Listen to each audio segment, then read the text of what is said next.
Jaya Radha Madhava Punya Vihari.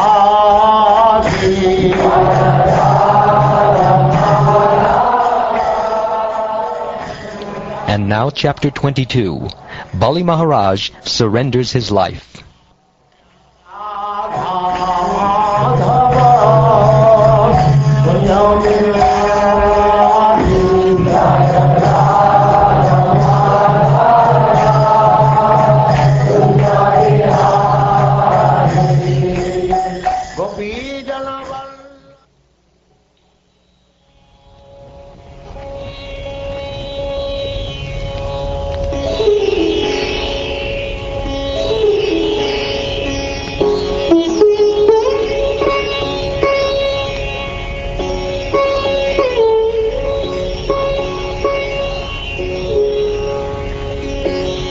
Goswami said, O King, although the Supreme Personality of Godhead was superficially seen to have acted mischievously toward Bali Maharaj was fixed in his determination. Considering himself not to have fulfilled his promise, he spoke as follows. O best personality of Godhead, most worshipable for all the demigods, if you think that my promise has become false, I shall certainly rectify matters to make it truthful. I cannot allow my promise to be false. Please, therefore, place your third lotus footstep on my head. I do not fear being deprived of all my possessions, living in hellish life, being arrested for poverty by the ropes of Varuna, or being punished by you as much as I fear defamation. Although a father, mother, brother, or friend may sometimes punish one as a well-wisher, they never punish their subordinate like this.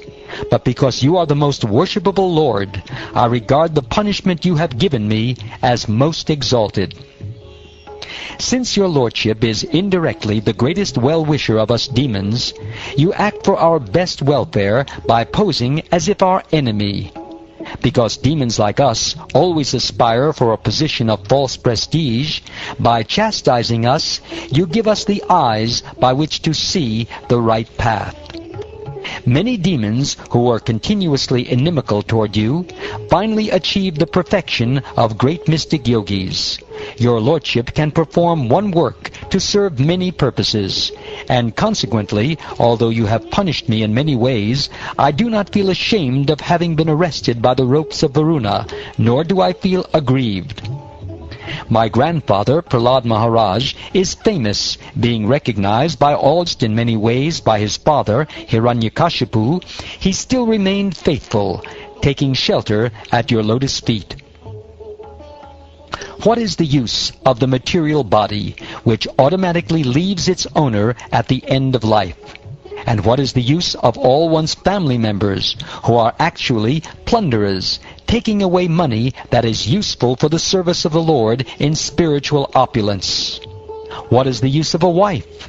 She is only the source of increasing material conditions. And what is the use of family, home, country, and community? Attachment for them merely wastes the valuable energy of one's lifetime. My grandfather, the best of all men, who achieved unlimited knowledge and was worshipable for everyone, was afraid of the common men in this world. Being fully convinced of the substantiality afforded by shelter at your lotus feet, he took shelter of your lotus feet against the will of his father and demoniac friends, who were killed by your own self.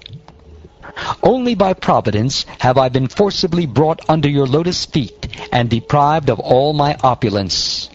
Because of the illusion created by temporary opulence, people in general who live under material conditions, facing accidental death at every moment, do not understand that this life is temporary. Only by providence have I been saved from that condition. O best of the Kurus, while Bali Maharaj was describing his fortunate position in this way, the most dear devotee of the Lord, Prahlad Maharaj, appeared there like the moon rising in the night time. Then Bali Maharaj saw his grandfather, Prahlad Maharaj, the most fortunate personality, whose dark body resembled black ointment for the eyes. His tall, elegant figure was dressed in yellow garments. He had long arms, and his beautiful eyes were like the petals of a lotus. He was very dear and pleasing to everyone. Being bound by the ropes of Varuna, Bali Maharaj could not offer befitting respect to Prahlad Maharaj as he had before. Rather, he simply offered respectful obeisances with his head, his eyes being inundated with tears, and his face lowered in shame. When the great personality Prahlad Maharaj saw that the Supreme Lord was sitting there, surrounded and worshipped by his intimate associates like Sunanda, he was overwhelmed with tears of jubilation. Approaching the Lord and falling to the ground, he offered obeisances to the Lord with his head. Prahlad Maharaj said, "My Lord, it is your lordship who gave this Bali the very great opulence of the post of heavenly king, and now today it is you who have taken it all away. I think you have acted with equal beauty in both ways. Because his exalted position as King of Heaven was putting him in the darkness of ignorance, you have done him a very merciful favor by taking away all his opulence." Material opulence is so bewildering that it makes even a learned, self-controlled man forget to search for the goal of self-realization. But the Supreme Personality of Godhead, Narayan, the Lord of the universe, can see everything by his will. Therefore I offer my respectful obeisances unto him.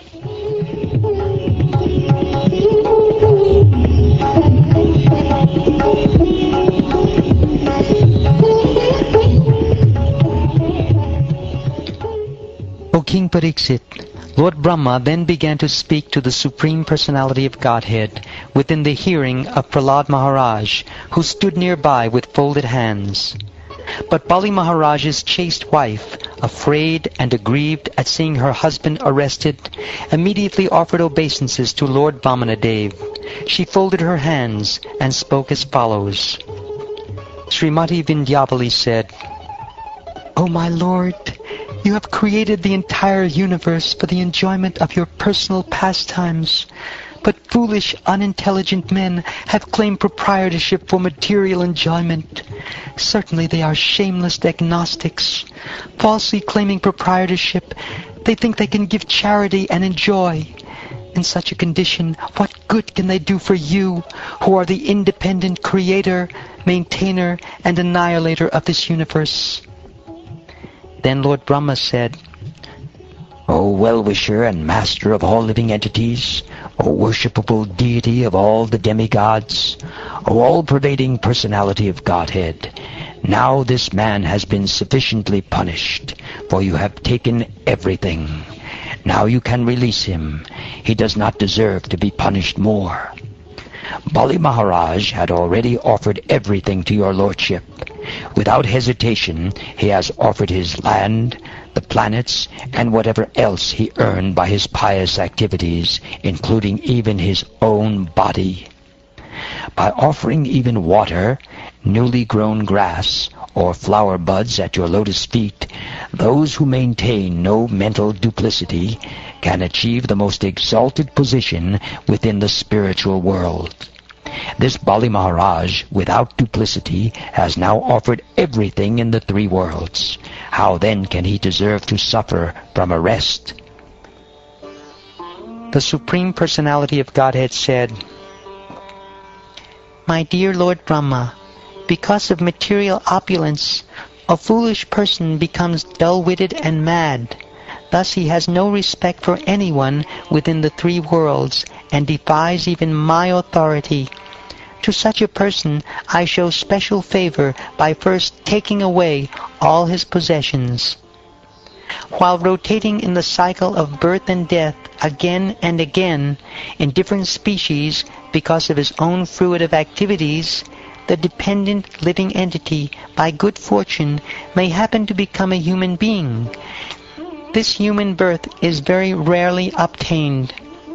If a human being is born in an aristocratic family or a higher status of life, if he performs wonderful activities, if he is youthful, if he has personal beauty, a good education, and good wealth, and if he is nonetheless not proud of his opulences, it is to be understood that he is especially favored by the Supreme Personality of Godhead.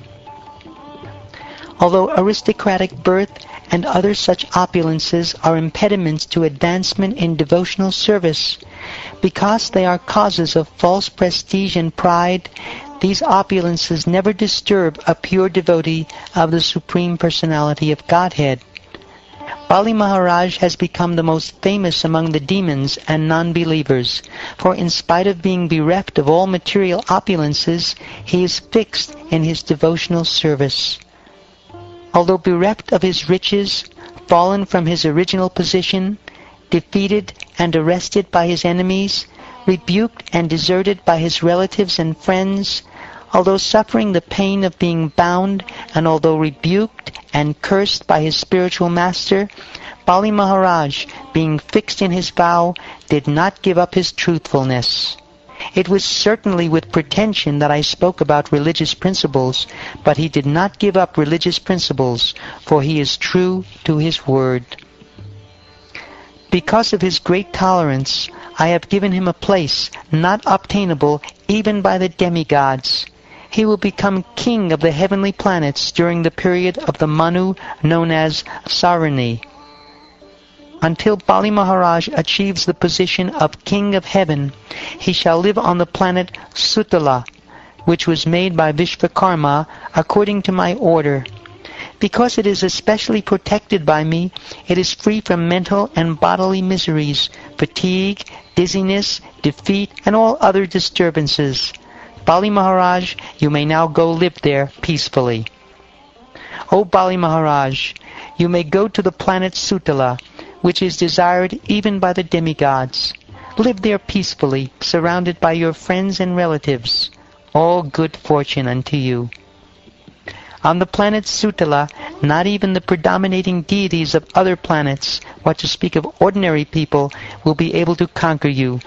As far as the demons are concerned, if they transgress your rule, my disc will kill them.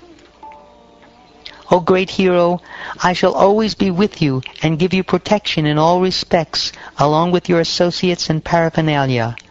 Moreover, you will always be able to see me there. Because there you will see my supreme prowess, your materialistic ideas and anxieties that have arisen from your association with the demons and Danavas will immediately be vanquished.